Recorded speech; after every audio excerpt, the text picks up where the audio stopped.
আপনি যদি মেয়র ফেয়র হইতেই না চান তাহলে এত কাহিনী কেন করছেন? আরেকটি বড় ফ্যাসিস্ট এই দেশের মধ্যে আবারও পুনর্বাসিত হতে যাচ্ছে। জনাব ইশরাক হোসেনের একটি কথা, সেটি হচ্ছে তিনি বলেছেন এত রকমের কাহিনীর পর তিনি মেয়র ফেয়র এগুলা হইতে চায় না। আমার কাছে প্রশ্ন, জাতির কাছে প্রশ্ন, আপনি যদি মেয়র ফেয়র হইতেই না চান তাহলে এত কাহিনী কেন করছেন? এই মৎস্য ভবনের মধ্যে, কাকরাইলের মধ্যে, যমুনা ভবনের সামনে আপনারা আজকে যা করছেন এই বিষয়গুলা কি তার মানে শুধু ফাজলামি? আপনারা কি জাতির সাথে ফাজলামি শুরু করেছেন? দেশকে আপনারা অবরুদ্ধ করে আমাদের বলেন আমরা 144 দ্বারা অবমাননা করি, আমরা 144 দ্বারা মানি না, মব জাস্টিস করি। তাহলে আপনারা কি করছেন? আপনারা মেয়র ফেয়র হইতে চান না। আরেকটি বিষয় সংগ্রামী জনতা আপনাদের সামনে পরিষ্কার করে দিতে চায়, তারা আমাদের সাথে, আমাদের ব্রেইনের সাথে, আমাদের মস্তিষ্কের সাথে খেলা করছে।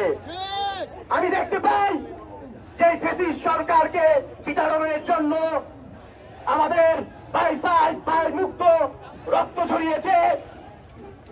17 বছর ধরে ফ্যাসিজম কায়েম করে আওয়ামী লীগকে আমাদের জীবনের মূল্য দিয়ে, রক্ত দিয়ে এই দেশ থেকে ছাড়া করেছি।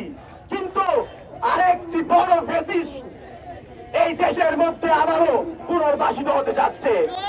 তাই দেশবাসীকে আমি আহ্বান জানাবো, আপনারা সবাই সবার জায়গায় সচেতন হন।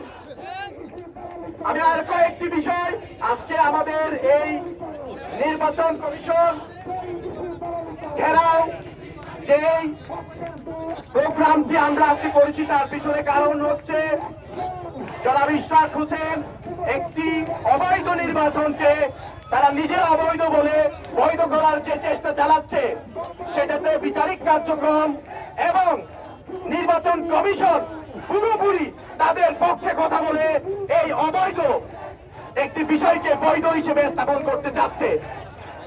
প্রশাসনের জায়গা থেকে প্রত্যেকটি জায়গায় আমি দায়িত্বচিত্তে বলতে চাই, বিএনপিরা তাদের আধিপত্য বিস্তার করেছে। সেজন্য আমরা খুবই